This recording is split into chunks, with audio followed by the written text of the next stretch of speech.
There we are, and we are live, ready to go. Welcome to today's session. And today's session, while this is a group of the fearless creators, so welcome to all of the fearless creators. Well, not all of us, because some of us will only have a look at this recording afterwards. Welcome to all of the fearless creators in today's session called Finishing the Year Strong. Finishing the year on a high note. And then to everyone who will be listening later on, who will be catching the recording, who's not part of this beautiful transformational family, we love having you. We love giving you a little bit of a peek into this beautiful group and what happens here on a weekly basis. Right, I'm going to get us started. The session today is called How to Finish the Year Strong, or Finishing the Year Strong. And my goal for this session is twofold. This is like right on number 99 of the year. There's not much time left in this year. And most people who are like anxious or in a state of a little bit of anxiety about where the year is at already doesn't really have the time to invest in anything different because there's stuff that needs to get done. So my goal for this session is twofold. Number one, the session needs to be short. Anyone who's signed up for the session and want to listen to the recording needs to be able to do this and not spend hours trying to absorb some information. And number two, whatever they learn from the session, whatever you take home from the session should be really easy to implement. There's not a lot of time this late in the year to start learning new things, to implement, to try and help myself better. Whatever comes from the session should be easy to absorb and easy to apply in a quick daily exercise or a regular exercise. It doesn't have to be daily. So here's the promise of this session is, if you really learn this or grasp this idea, this thought, this concept tonight, and if you really start applying this, you will slowly form a completely new relationship with yourself. What I'm showing tonight is a really simple tool, but the relationship of you with you will be completely reformed if you double down on this work that I'm going to try and make really, really easy for you tonight. And in that way, you're not just helping yourself out by finishing the year on a high note, but you'll start next year standing in a different relationship to yourself than you ever have before. Right, so at this time of year, whatever you have done, whatever you have left to do this year, all the stuff that's not done yet and still has to be done, most likely, you know what you're doing. You know how to do what you need to do. So there's not a lot of time to add new tools, new skills. You know what to do. So the one thing you can apply is, at the very least, not become distracted. It's just a few weeks left. You need to do what you need to do. How do you get rid of the distractions? And distractions could be many. So for one quick session, what I want to focus on is the biggest distraction, like kind of the worst, most detrimental distraction that us as humans generally tend to deal with, and that is our own inner critic. Our own inner critic is the number one thing that distracts us from doing the things that we know how to do.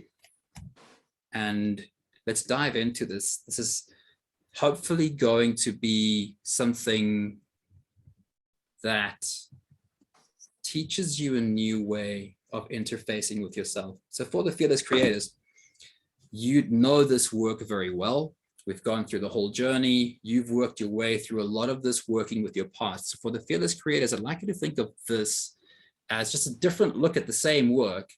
How could we package the same work that we do over months in a very simple to understand tool without trying to get someone to understand the whole journey?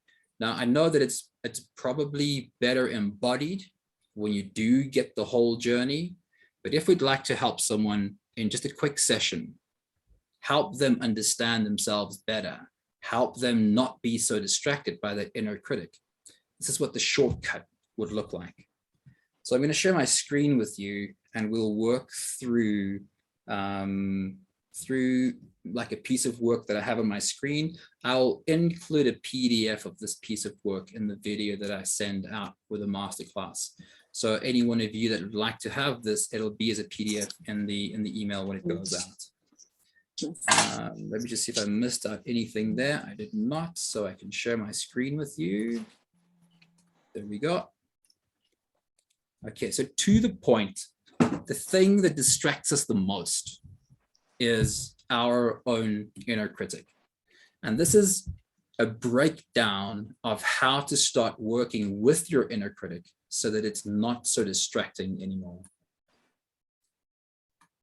This will, as I said, this will be as a PDF in the email. You'd have this to print out if you want to. It might be easier for you to do this bigger on a bigger sheet of paper. It might be easier for you to spread this like over 2 pages of your notebook when you open it up. But we're starting out with 3 columns. We've just called it the inner critic that is always in our case. Sorry, I'm just opening up this part of my screen again so I can see your faces. It helps me see your faces, then I don't feel like I'm just speaking to myself. Draw 3 columns, and in the first column we have the heading, the critic. And I've heard this inner critic called a number of things before. I've heard it called the judge, the persecutor, the executioner. This inner voice that we have can often be intensely harsh, a very harsh way of us speaking to ourselves, what feels like a voice that speaks to us, shouts at us from the inside. In the second column, I'd like you to put a heading that says, what are you afraid will happen? And we'll go through this and see how to apply this. But this is a question for the critic. I'll have some examples in the bottom here for us to work through. This is asking the critic, what are you afraid will happen? Sorry, there we go, asking the critic. Another way to ask the same question is, what is it that you want for me? Or what is it that you want for us? I do understand if by now you feel a little bit lost, you're not quite sure how this plays out, come along for the ride. I'll show you with examples just now exactly how this works. And in the last column, a heading or a title called, here is how I'm doing my best, or here is how I am showing up. So what we're trying to do in each one of these columns, and the one that's called the critic, which is the judge, the inner judge, the persecutor, the executioner, we want to try and see, feel, or hear this part, this voice, or this part of us that speaks within us. And the second column, where we're asking this voice, this critic, what are you afraid will happen? We're trying to understand this part, try to understand this voice. Instead of being at odds with and in a battle with this voice, try to understand what it's there for, what it's trying to do, and even have some gratitude. You'll see just now why we could have gratitude for this inner critic. And in the last column, where I'm saying, here's how I'm doing my best, I'd like this part, this voice, this inner critic, to see how I really am trying, how I am doing my best. So I'll have examples here. You guys don't have to share your own examples, but I'd like you to take a moment, and you know what your inner critic sounds like. And you can make a note of your own now so that you can work with that. And in a moment, I'll show you some examples here. Close your eyes for a moment, take a deep breath. See if you can find that voice, that inner critic voice, and remind yourself of some of the things it regularly says.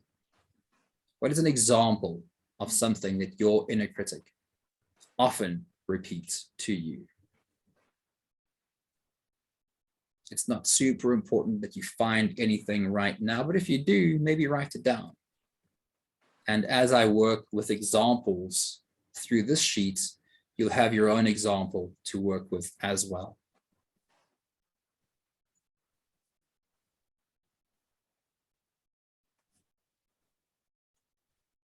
So for a moment here, I'm going to throw out a number of different examples. These are very general, but they're also very often the examples that so many people deal with.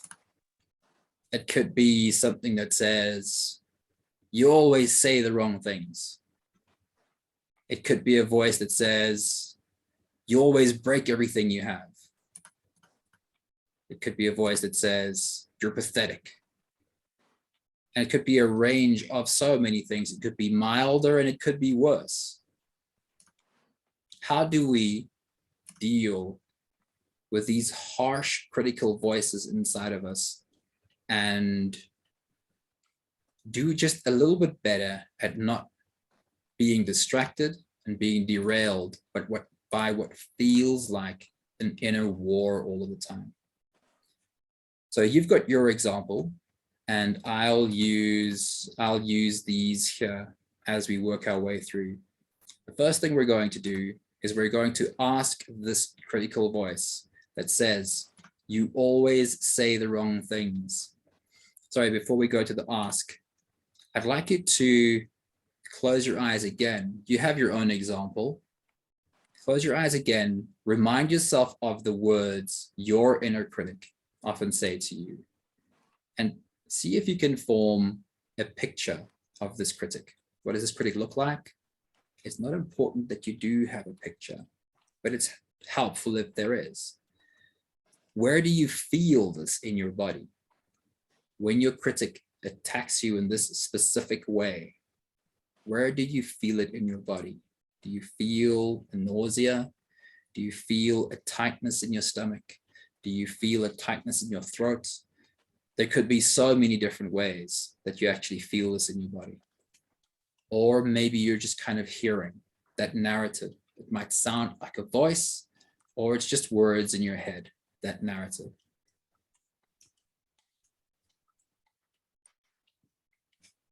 If you have kind of the picture of the critic and the voices that, or the words that it regularly use, we're going to, as much as we can, close our eyes again and look at this critic. Can you see the critic? Can you feel the critic? And we're going to ask this critic a question. We're going to ask this critic, what is it that you're afraid will happen? We've heard the voice, we've heard the attack, we've heard the accusation. See if you can look at this critic and ask, what are you afraid will happen? Or another way of asking the same question is, what is it that you want for me?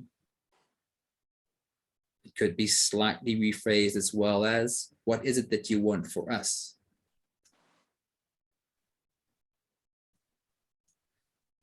Now, it might sound strange working with yourself this way, but I would really like to challenge you to try. Create these 3 columns on a piece of paper, or use the PDF that I send in the email with you. Capture some kind of a negative narrative, an attacking narrative in you. See if you can form a picture of this part that says these words and ask it these questions. Try and just be open and honest and see what comes, because so often you'll get an answer from the critical voice inside. And here might be an example. The example I used was, you always say the wrong things. And these are answers I've heard. These are not made up. These are answers that I've heard. An answer might be, when we ask the question, what are you afraid will happen? People won't like you. You always say the wrong things. What are you afraid will happen? People won't like you. I added thank you in here, and that might not be something easy to reach for quickly. But the more you do this work in listening to that voice inside of you and asking it this question, the more you'll understand that this part of you, even this really critical voice, is somehow, and maybe in some really misguided way, trying to help. Can you find it in you to see how this critical voice is actually trying to help you cope, trying to help you survive? And if you can, offer a thank you. It's in inverted commas, you don't have to, but I promise you the more you do this, the easier that thank you will become. Here's another example. Critical voice says, you always break things. You'll always break everything you have. And asking a question, what is it that you're afraid will happen? Or what is it that you want for me? What is it that you want for us? An answer might sound something like, I'm afraid you'll always be alone.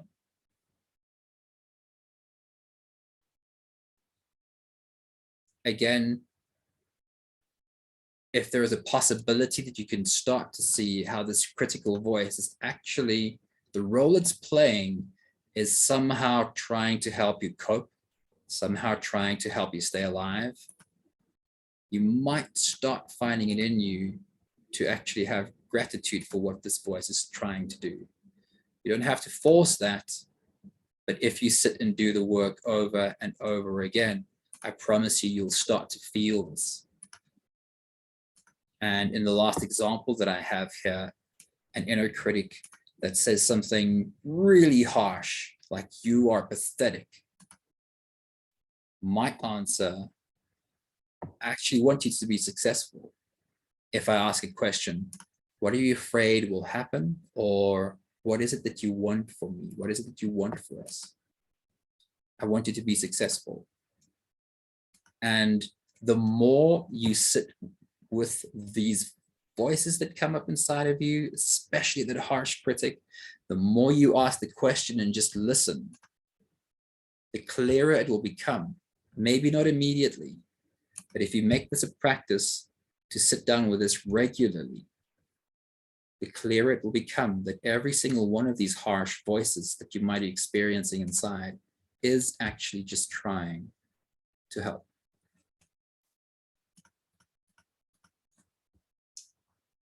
In the last column of this work, try, and I know in the beginning this can be tough to do, but try and normalize the idea of having a narrative. Having a narrative with this part of you, having a narrative with this voice that somehow speaks inside of you. And if you're able to listen to the accusation, ask the question that gives you an indication of why this accusation exists. Can you have a conversation with this part of you that says, I actually am really trying, and here's how I'm trying. I'd like you to see how hard I'm trying. And when you sit and do this, you always get to a point where even the harsh critic inside goes, yeah, I do see that you're trying. So let's go with yours first before I give you examples here. You recorded your own voice. You wrote down your own inner critic voice. You asked it a question and you said, what is it that you're afraid will happen? What is it you want for me or us? It gave you an answer. Take a moment. You can close your eyes and see, can you find from your higher self, from your true self, an answer of how you're actually really trying, how you really are doing your best?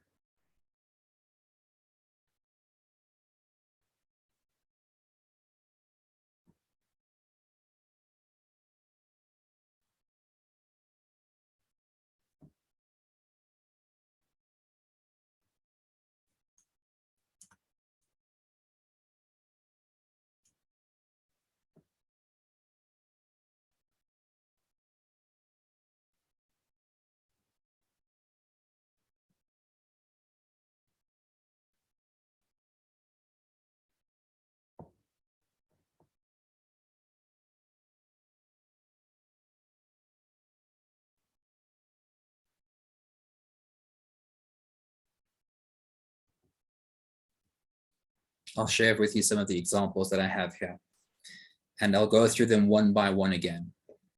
A critic that says, you're always saying the wrong thing. We might find that what this critic is scared of is that people won't like you. If you can find it within you to have gratitude for this critic actually trying. Oops, sorry, that's the wrong one. I went all the way to the end. There we go. People won't like you is what the critic says. And here could be a very healthy, balanced answer of how you were trying to do your best and how you're showing up. And answering your critic like this: it is my job to like me, and I'm working really hard at liking myself, even when I make mistakes, even if I am saying the wrong thing. And I certainly don't always say everything perfectly, but I am really trying. It's my job to like me, and I'm working really hard at liking myself, even when I make mistakes. And I like to follow that up with, can you see that I'm trying? Can you see that I really am showing up? So try that for a moment. You've already come up with an answer for your critic. How am I trying really hard? I'd like you to go back to that critic, that voice of the critic, and add this. Ask this critic, can you see that I'm trying? Can you see that I'm showing up and really trying hard? Take a moment.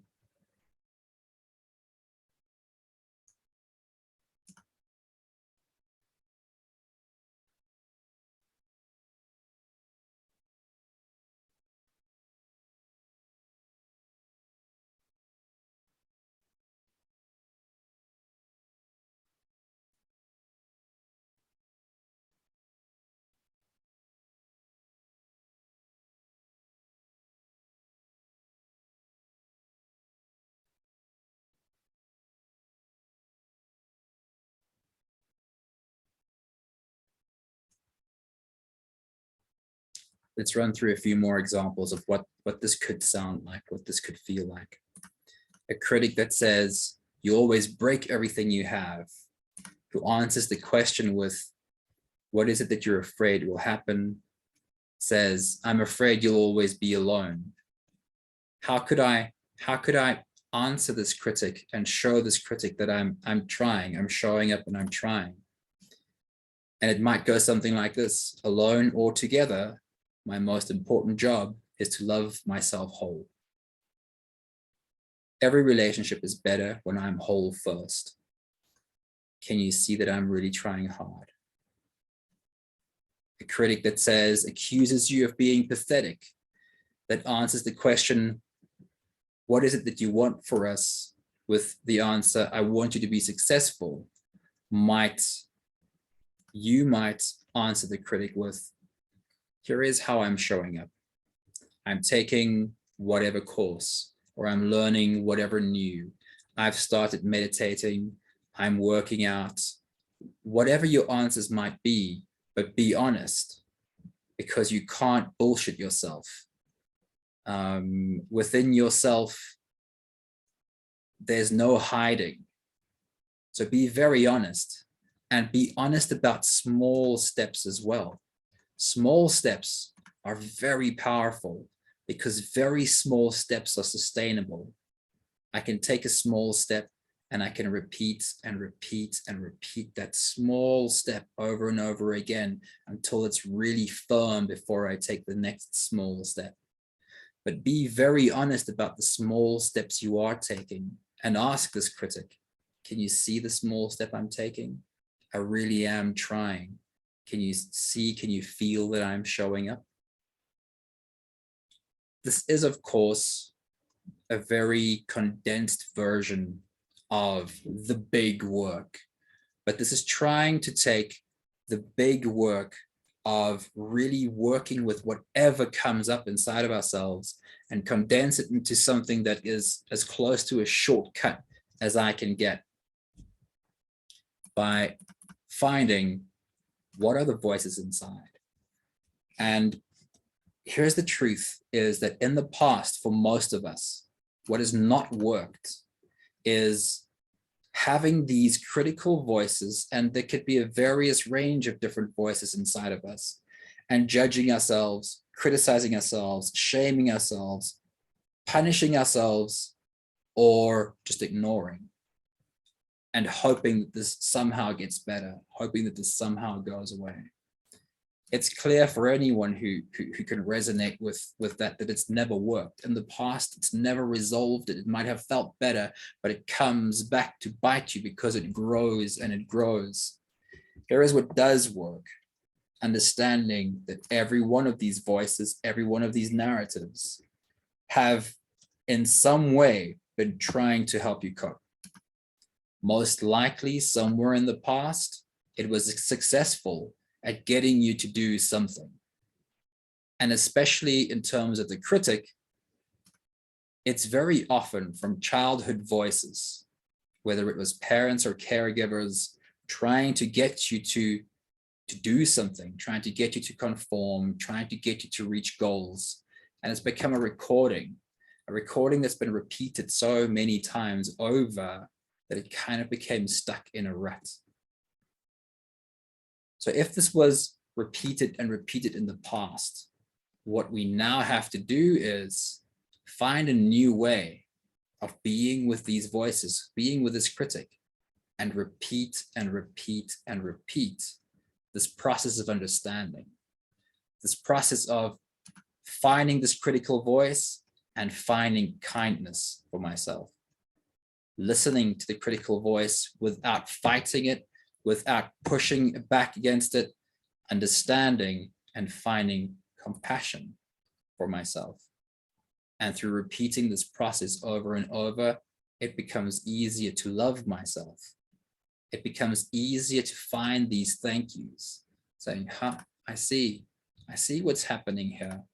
You're actually just trying to help. So why does this work?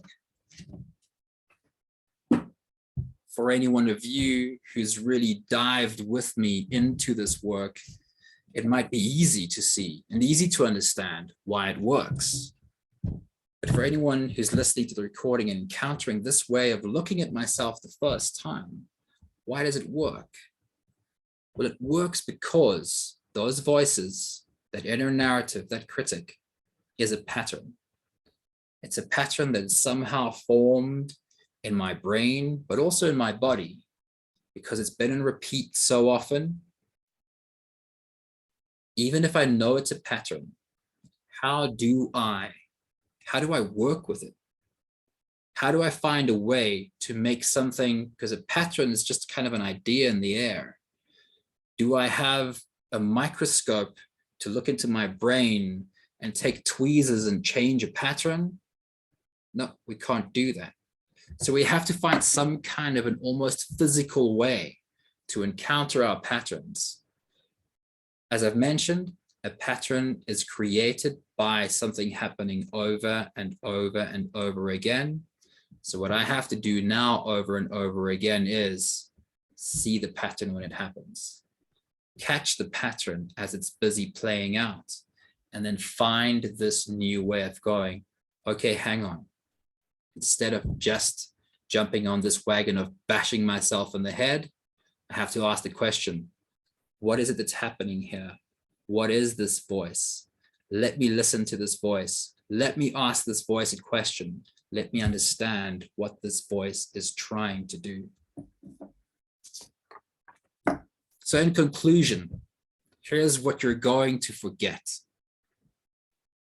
In the moment that you're triggered, in the moment that that critical voice pops up and it accuses you of all sorts of things again, in that moment, you are likely going to forget to stop and go, let me listen to this voice.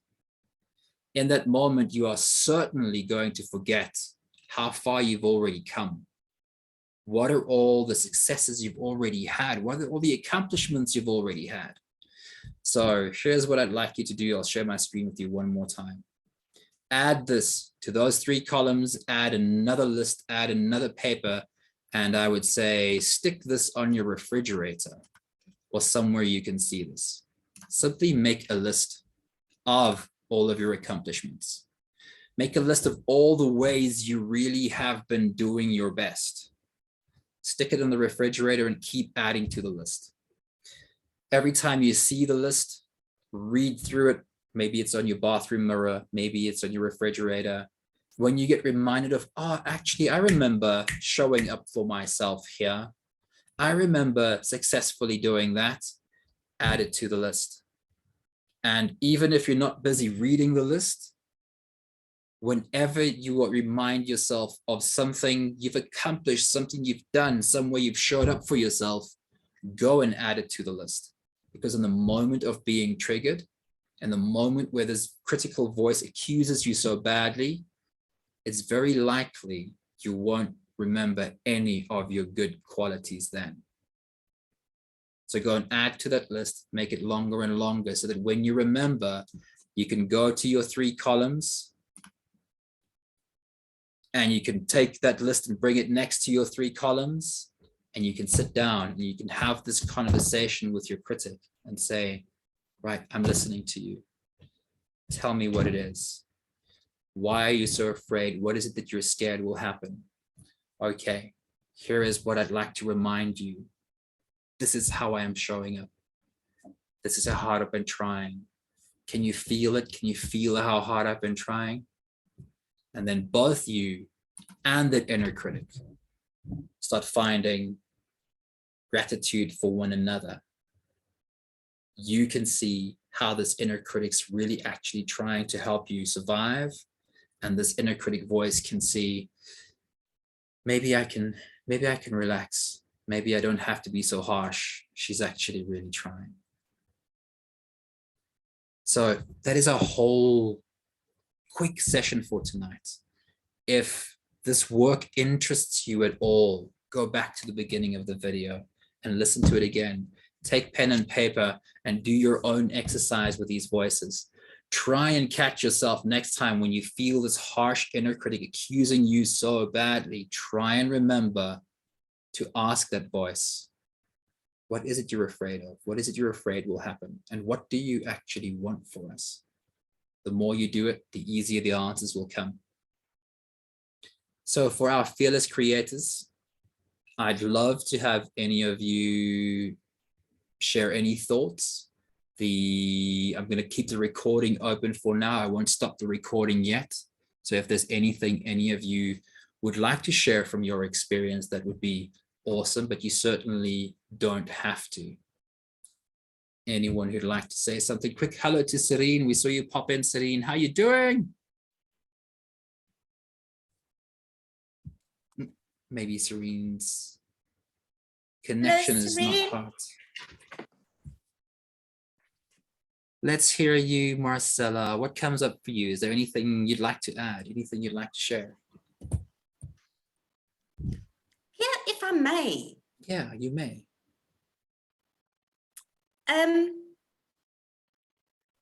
Don't forget to breathe while That's you're an doing awesome this one. work. Thank you very much, Marcella. That is such a beautiful reminder. While you're doing this work, before you even start taking your pen and paper, it is such an important, and I can't believe that I completely missed this. I can't believe you've missed it, Pierre. It is such an important tool to stop, put everything down first, breathe, and don't just breathe. Soften your body as you exhale. Take a couple of breaths, take a couple of minutes of breaths, and soften as much as you can before you dive in and ask these questions. Marcella, thank you so much for reminding me. I love you. Love you too. Is there anything else, Marcella? Well, Pierre, I just feel the 5 breaths is like, okay, I'm back on the breathing, but that's how I started everything. And that's your 5 breaths. And I think that is for me, that's like the most important before doing anything.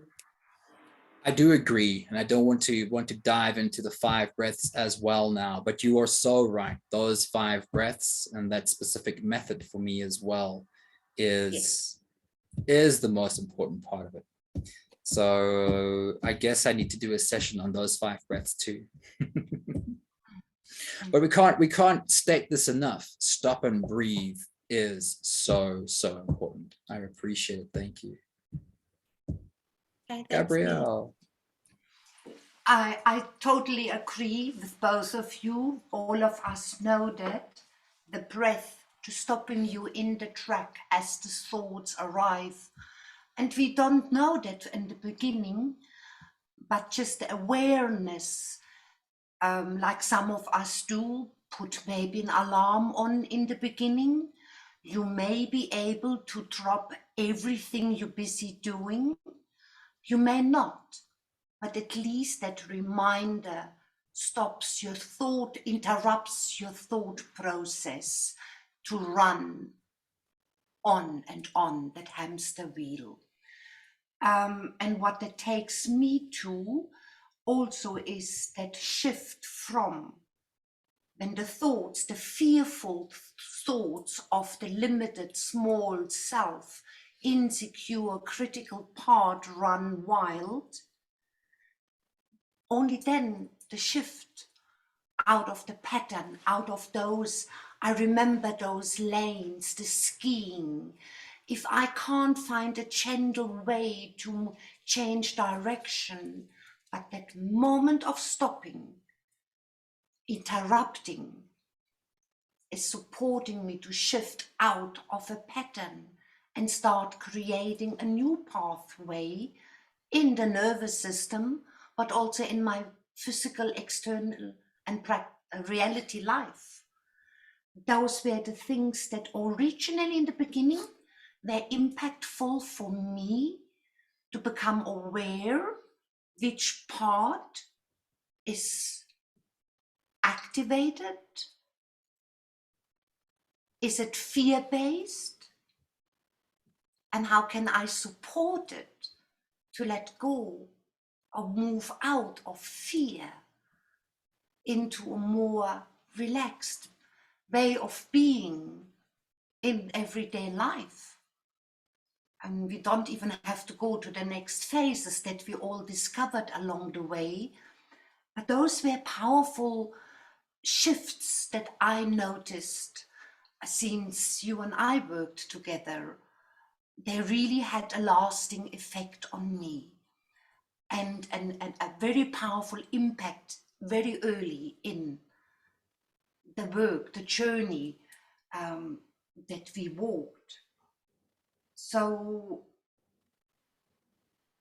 yeah, I think that's enough for right now, because it is a continuous journey and we could all mention so many things. But yeah. Thank you so much. It is such a continuous journey, and it takes that willingness to sit with yourself again and again and again and again until it becomes easier and easier to find the gentleness, the kindness, the compassion for yourself and everything that's happening inside of you. Thank you, Gabrielle. That's beautiful. Anyone else? Well, we've got Serene. Serene, can you hear us this time? Quick hello to you. Hi, I hope you can hear me. I can hear you guys well Good, now. we've got you. We've got you. We can actually hear you this time. Beautiful. It's cool to see you here. It's nice to see everybody. I hope, Pierre, if there's any interruption, just mute me. That's okay. I mean, I'm sorry, I'm enjoying the conversation in and out. I'm struggling with connection this side, but I think from my point of view, just getting the back end of the conversation, since working with you, you know, for many years working with so many people in this kind of profession, and nobody's ever said to me that it's childhood trauma that's caused it. Nobody's ever connected the dots for me in that way, to then sit and actually work with the parts and the patterns. I've never even realized it's there. So thanks for and highlighting it for me. It's I hope you awesome. can It's hear me. awesome. You've been doing such good work, and it's something, I don't know if you heard this just now, but it's something that's such an important conversation to have with our parts, or with that critical part, is to have the conversation around small steps. We're taking small steps. These are baby steps, and we're okay that it's small steps. And that's a conversation we have to have with that critical part that might sometimes think we're not moving fast enough.